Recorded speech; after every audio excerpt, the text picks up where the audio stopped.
All right, cool. Um, yo, state your name.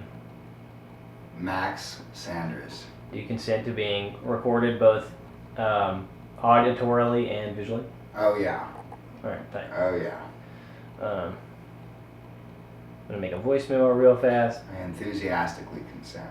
Hey. All right. Yeah. So we'll just get right into it. Can you walk me through your musical beginnings? Like who taught you? Whether that's like a person or like who were you listening to that taught you? And like who maybe was around you and influenced you. This could be like people older than you. This could be people your age, whatever. Yeah, I mean, I don't know. I feel like music has just always been a thing. Like being from New Orleans, I'm always thinking about just the rhythms. I'm sure I can't remember the first time music really did something for me, but I don't know. My uncle Richard Sanders was a bass player that played a lot. When I was really young, we'd spend a lot of time visiting him in Nashville, and he'd like put on Jimi Hendrix and stuff for me. And I remember just like hearing All Along the Watchtower and the guitar solo. It's just so freaky sounding. It really scared the hell out of me, man. And I don't know. And then I was in middle school and realized I wasn't good at sports and would be pretty lame if I was one of the dudes that played video games. And I think I saw some like hair metal concert with my dad, like Van Halen or something, and I was like, oh shit, man, I can just play the guitar and that'll get me whatever, it's at least as cool as being good at kickball or whatever all the kids were playing at recess. So yeah, then I did that, and that just kind of kept on following the thread. I went to NOCA because it was like rather go play music all day than have to deal with normal school. And that was a really beautiful experience. Before that, I started studying with Jay Griggs, who he's in the scene with like Mike Polera and all the jazz guys in New Orleans. And coincidentally, I didn't find out until like my second or third lesson with him. He had taught like my first guitar teacher way back in the day. Then I went to NOCA, started taking with studying under Mike Polera, Chris Severin, Kari Lee had like such an impact on me, the saxophone player. That guy's an amazing musician. That's the first time I really saw someone approach the music in a way that's like, oh yeah, Kari Lee, man, that guy's crazy. That was the first time I was like, got to spend a lot of time with someone, and it's like they played music in a way where they'll like point the instrument at you and you feel like the music go into you, and like you can't help but start smiling. But yeah, I did that stuff, and it was great. I'm so thankful I studied jazz. I wish I would have practiced more. I kept that rolling. Studied with I was hanging out with Phil Degree a lot, and then went to UNO and studied with Brian Seeger and Steve Mazakowski and Victor Adkins and just all these great jazz musicians. And then COVID hit and I dropped out. I never really liked playing jazz that much anyway. I like to play jazz for myself, or for a lot of money once or twice a month. But I don't, every time I pick up the guitar and want to write or express myself, that's not necessarily the language I'm most fluent in. But yeah. And then I just started playing out. Once COVID was over, I started my own band. Do you remember your first gig? My first gig ever? Yeah. Or like first like one where you were like, wow. Like I feel like first gig, but also was there like a first gig where you felt, and it may sound kind of cliche, but where you were like, oh, like I'm a New Orleans musician, like. Yeah. My first real gig was like playing behind.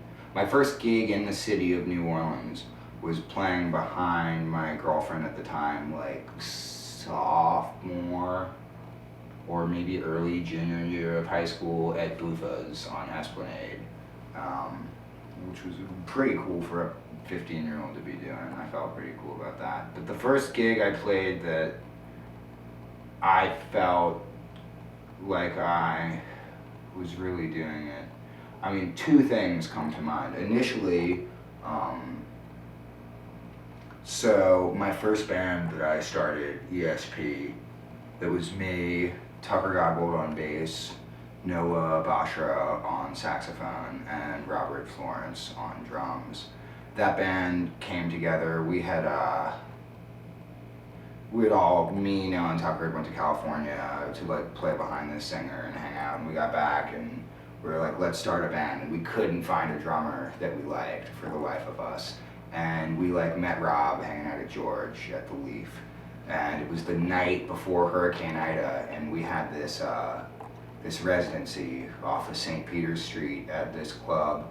It's called the Starlight Lounge, or it was called the Starlight Lounge. It's now some like weird sex club fetish bar thing, but back in the day it was just this high-grade cocktail bar, and the bartenders were crazy nice. And the stage was right by the bar, so whenever you needed another drink, you just walk up to the bar by the stage, and they weren't counting the number of free drinks they gave you, and you'd just be like, I like tequila, and I don't want it too sweet. I remember they made like chocolate margaritas, whatever. The night before Hurricane Ida, everyone else is out of town, but we still have a gig, and we're all young. We're like, oh yeah, we're gonna go play.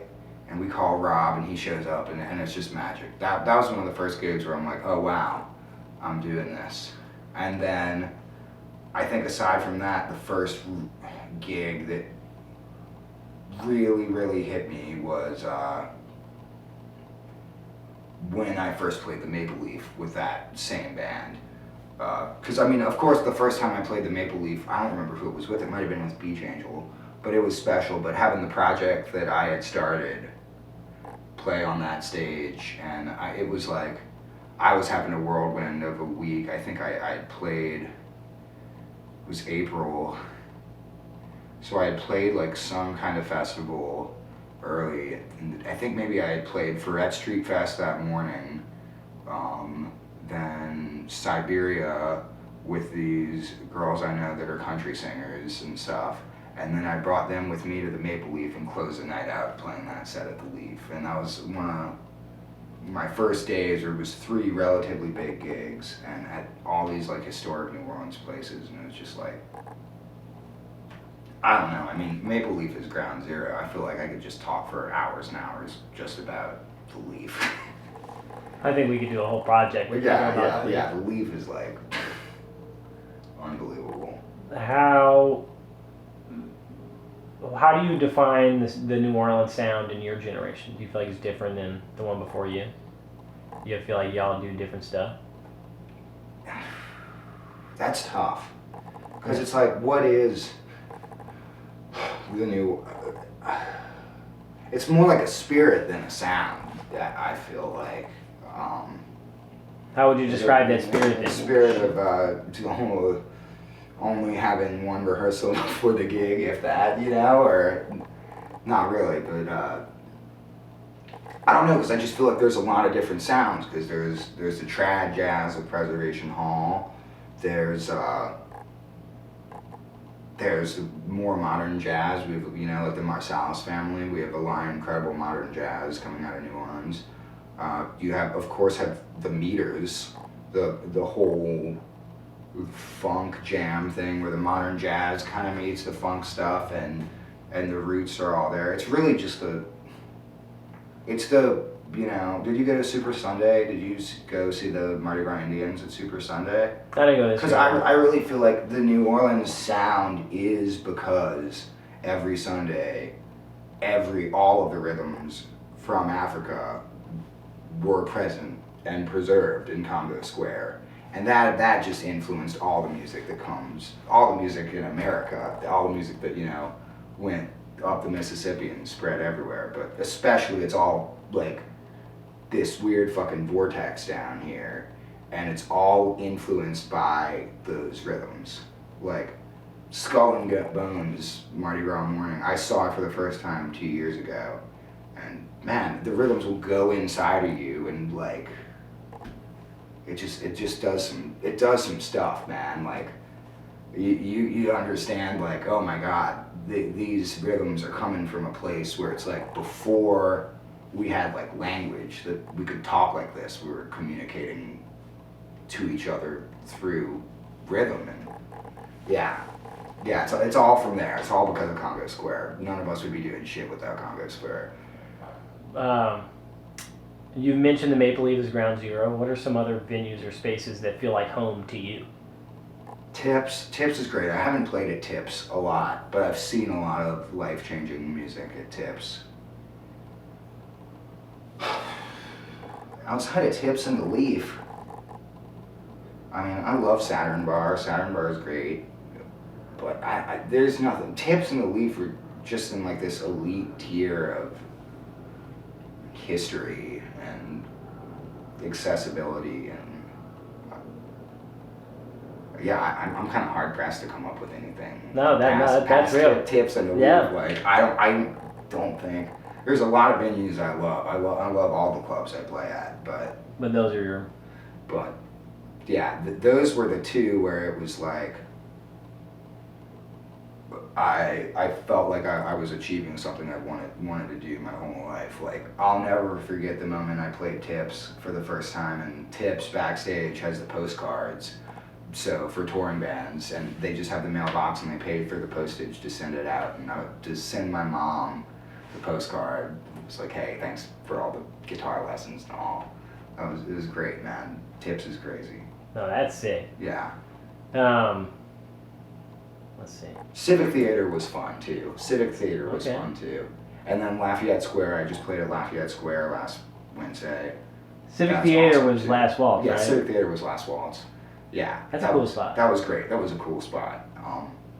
And I'm really excited to be playing Fest this year. I feel like that's probably another one of the venues, but I've never played it, so I'll have to get back with you on that. Who you playing Fest with? I'm playing with Matty Kerner. Sick, what day? Second Saturday, we're second to last on the Gentilly stage, so Okay.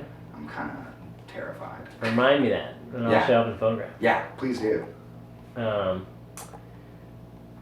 Let's see.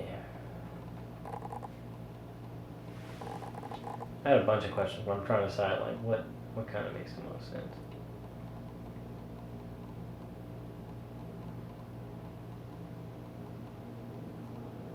Who are like modern peers that you trust to keep culture strong, like to keep music going forward in the city? I mean, it obviously will no matter what, but like, you know, are there peers of yours?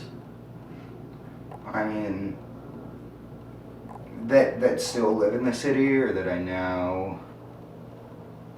Either or. There's so many. We're we're so lucky. That's true. We're so lucky, you know. Brian Richburg comes to mind. That dude's I remember when he was playing drums.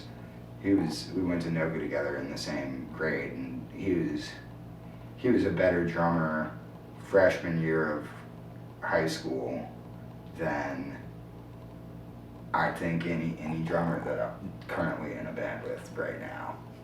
And I love the drummers I play with, but that guy's unfucking believable. Besides him, like, I love Bradford Lewis a lot. Bradford Lewis is an incredible guitar player. And Carter Wilkinson too. Bradford and Carter Wilkinson are like, as far as people my age, you know, because of course, you know, Chris Adkins and Ari Title go without saying. I think, you know, is Chris from New Orleans? I'm not sure he is. I know Ari's not. I don't think you really have to be, frankly. No. Like once you're here long enough, it sort of.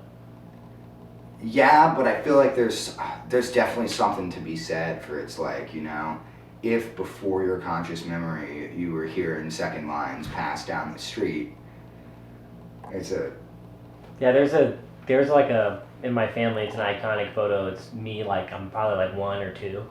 And I was looking at the Mardi Gras Indians, and like, you can't see the Indians, but my parents remember the moment. And I'm just literally like Yeah. And it's like, I Yeah. was in awe too. You know what I mean? Yeah, Like I can't. I feel like you can't, like, because I hate the gatekeepy stuff. I never want to promote anything like that, but I definitely feel like there's something different about, growing up where that shit is just like, you can't escape it. You can't escape it. Like, I don't know. I mean, like, like the first time 2 years ago was the first summer I did like any kind of extensive touring, and I was out in the Southwest for like 2 months or so, and I saw a lot of great music. I love Austin, great town, great musician, sweet. But I got back and it was just like a random Tuesday night, and I went to the Bayou Bar at the Pontchartrain Hotel, and it was the best fucking music I'd seen. There was no comparison between anything I had seen anywhere else in the country and what was going on at 8 p.m. at Bayou Bar while some lady was sitting down eating French fries in the front row. It's just ridiculous here. Yeah, well, you're definitely right about that. So I have this hunch that that a big part of why the culture has sustained is because the music bit was so ingrained in people that, like, after Katrina, there was a whole generation of people that, whether they knew it or not, were going to go toward that path. Like, the culture preserves itself almost autonomously Yeah. because of how ingrained it is. Yeah. But I am curious, do you think the music has helped the city recover XYZ? I mean, I know Katrina was 20 years, and I know you were like 5, because I was like 7. But, like,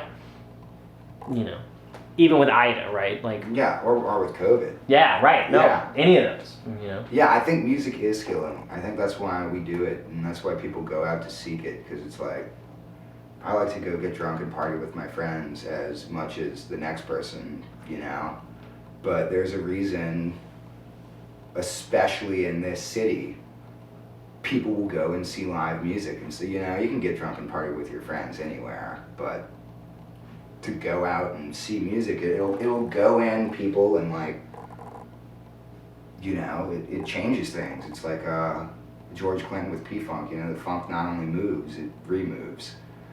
I think it's healing in nature, so of course, and it gives people hope, and it gives people something to do, and it's a healthy escape, like, just the people playing on their porches during COVID and like the backyard stuff. Or did you get any of the trash pile shows during COVID? That was crazy. That was my first time seeing George, was at one of the trash pile shows, and it's just someone like converted their backyard. It was amazing. So we got like 11 minutes. So Yeah. I'm just gonna we're gonna try to bang through some of the yellow chair questions, and let's just see what happens. Yeah. So we don't have to do this. How would you describe your relationship with New Orleans? Like. And okay, I'll actually add two. I'll add 2 in one question. Yeah. And has your sense of home in New Orleans shifted over the past couple of years? Like, has your, you kind of moving more into being in a career, being a musician, like, has your shit changed at all? I feel like New Orleans is like my oldest friend that is as batshit crazy as I am. So we can hang out for a couple weeks or a couple months, and it's the best weeks or months ever that I can ever imagine. But if I don't get a little bit of space, I'm not able to fully enjoy it, especially once it starts getting hot. Or I'll just fall. It's my most enabling best friend too. It's really easy to. Yeah. Over the past few years, the more that I've toured and done the professional musician thing, it kind of pulls in both ways, I guess, because I'm able to, take that space in the summer from New Orleans to be able to come back and fully appreciate it. Because I remember first time, I had never seen a big city until I graduated high school and went to New York for my senior trip. I thought New Orleans was a big city, and there's just so much out there. But yeah, I don't know if I got a little sidetracked. No, The more I come back, the more I travel, the more I love it. Yeah. But also, the more successful of a musician I become in New Orleans, the more tempting it is to just go out and hang out every night, because that's where everyone else is, and that's what we all do. So. Can you walk me through why you chose this location for your portrait? This. You like your house.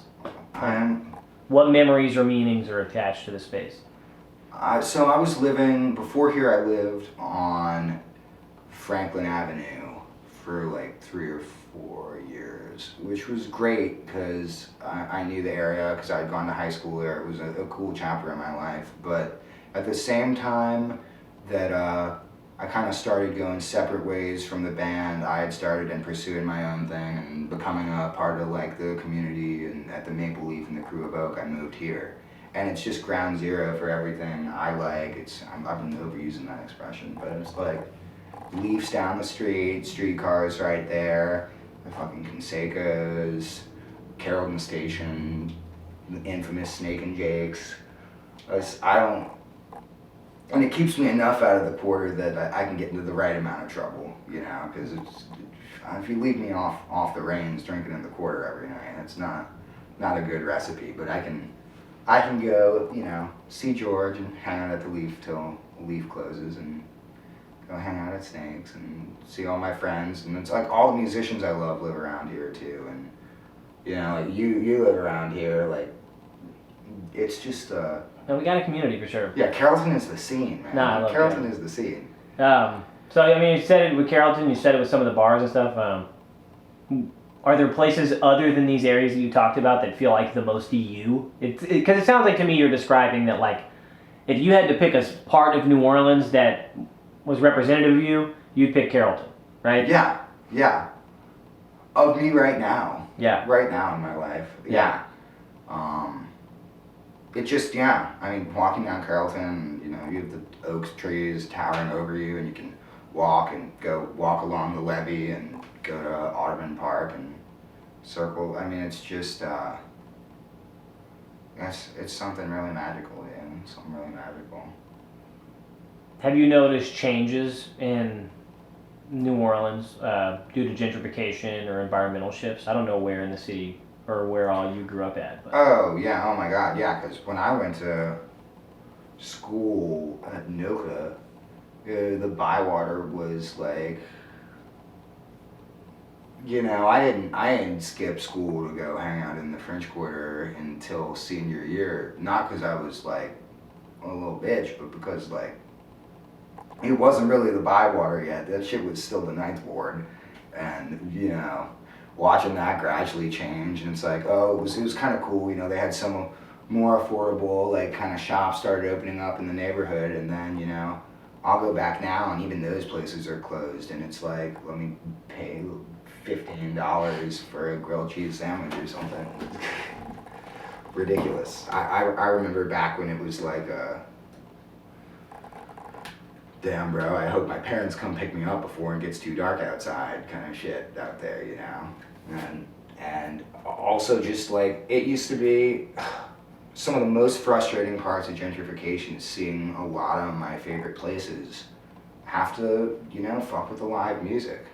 It's not a lot of fun to have, like, you know, like Bank Street Bar had to take a break from live music for a while, and they're doing it again, but it's still like, I mean, I don't want to be on camera saying the wrong rules for their shit, but it's still some like vastly different from what used to be a readily available place to go hang out and hear music till the early morning, you know? Mm-hmm. And I feel like that's happening a lot.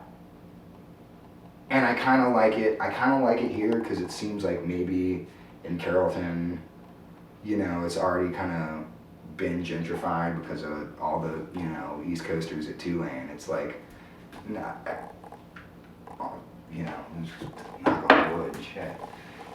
I'm just hoping it's gentrified as it's gonna get. Maybe we can get some ungentrification. Yeah, let's do some reverse. You know the song? Some reverse Gentrifier in the City by Flag Boy Giz. Oh, bro, it's he's got some hilarious lines. There goes the city when you see the bike lanes. Dude, I tell people, I don't know how to ride a bike, right? Yeah. And so people are like, what the fuck? And I'm like, okay, walk me through where I was going to ride a bike at. I was like, I grew up in Carrollton before bike lanes. I grew up in Carrollton when fucking Palmer Park had needles in it. Like, that's when the fucking canal, what was it called? Canal Villery, which is where Walgreens and all that shit is. Yeah. That shit was crazy. Like, no, I wouldn't ride no bike. Yeah, no way. No. Get the fuck out of here. No way. Let's see. What do you hope New Orleans becomes for people like us? Like as a native, like are you hopeful that it becomes something? I just hope it stays dry. I just hope it stays dry long enough that the next generation gets to have a taste of what we have, you know? And that, I hope they don't, hope they don't build too many coffee shops. Yeah, I agree. Yeah. What's your Mount Rushmore of New Orleans food? You could do your personal. So it could be dishes or individual places. Oh. I'm mentioning the personal because don't feel pressured to pick all the... Oh, that's hard. I know it's hard. I've asked everybody. Oh, that's hard, bro. Alright. Oh, damn. There's so much good stuff. And I feel like the older I get, it'll like come in waves of like eating a lot of New Orleans food and trying outside the box stuff. For me right now, most consistently in my life for the past few years, Adams Street Po' Boys, so good. I'd be remiss, it's not really exceptionally fancy great food, but also I lived on Franklin Avenue, I have to rep Hanks. So what po' boy from Adams? Fucking unpopular opinion, but the fried chicken po' boy from Adams Street is crazy good. I'm more of a shrimp po' boy guy myself, or catfish, or shrimp and catfish, or the so crazy that it's good, but they have one called like the Radiator at Cooter Brown's. It's like oysters and shrimp, and it has cheese on it. And I always thought cheese and seafood would be terrible, but it's actually pretty good. Okay. Or I was pretty drunk. Okay, so that Hanks, we got 2 minutes on the cards. That Hanks, oh shit. That's alright. This is the second time I've had to rush somebody because of this. It makes it more fun. Oh my god, that Hanks, I love that fucking Chaya happy hour. 50% off all the hummus, 50% off all the wine. Oh, we're going, bro. Okay. We're going. I've been meaning to go. And the final one is wherever Kim and Kevin Vanderbrook take me. It's always so fucking good. Alright, that's real. Okay. Yeah. I like that. Yeah. There's too many places they've taken me to that are so good, and I would never be able to afford to go on my own because I'm a musician. And what's the worst place you've been to in the city? That fucking place on Esplanade, like Little Havana or whatever. Then they say Mardi Gras in your mouth outside. I didn't even go in. I just saw the sign and threw up in my mouth because that's what Mardi Gras tastes like. All right. Well, when